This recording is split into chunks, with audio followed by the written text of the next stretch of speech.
In a country with direct democracy, people can participate directly in politics. Everyone can help decide how the state, the cantons, and the communities are organized.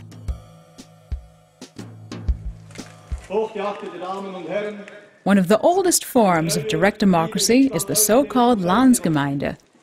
Appenzell Innerrhodes and Glarus are the two last cantons where residents entitled to vote gather every spring in the open air to decide on laws and expenditure.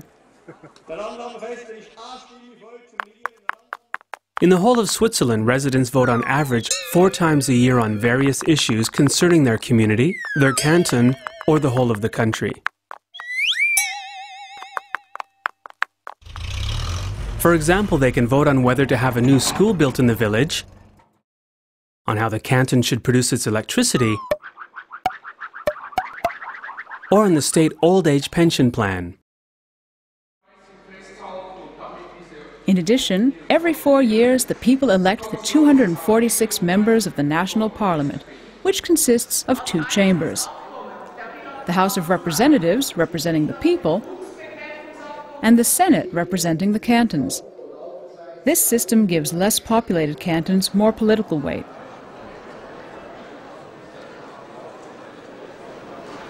Parliament makes laws and elects the national government, which consists of 7 members of various parties. People can overturn laws made by the Parliament by launching a referendum. If they manage to collect 50,000 signatures within 100 days, the bill has to be voted on by the public. The People's Initiative enables citizens to make alterations to the Swiss Constitution. To hold a public vote on an initiative, 100,000 signatures have to be collected within 18 months. What are the pros and cons of this system? The main advantage is that it gives the Swiss citizens a lot of power in decision making. Every so often, several times a year, they can take decisions not just on who runs the country, but also on concrete proposals. One of the key disadvantages is probably that it makes decision making slower, and there are a lot of political actors involved. There's the parliament, there's the administration, the government, interest groups, and at the end the people, and often it's unclear at the end who has been responsible. Some criticize the system for allowing people to accept initiatives that might contradict constitutional law or international accords. The following 2 examples of recent votes polarized people in Switzerland and abroad. In November 2009, a People's Initiative to ban minarets in Switzerland was accepted by 58% of voters, despite Parliament and the government's clear recommendation that it be rejected.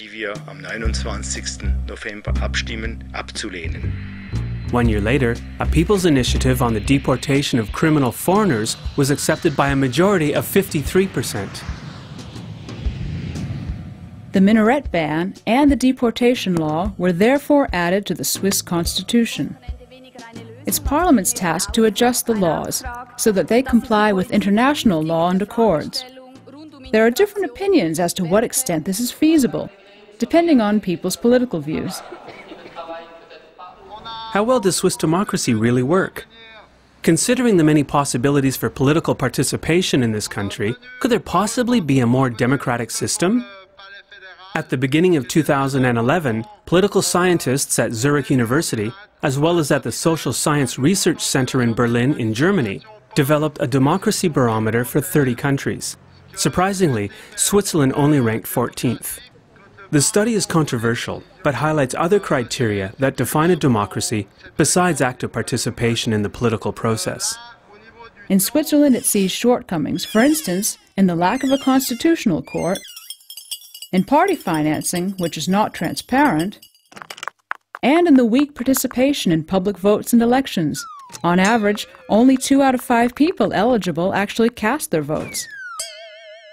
Despite some deficiencies, Switzerland's direct democracy is unique.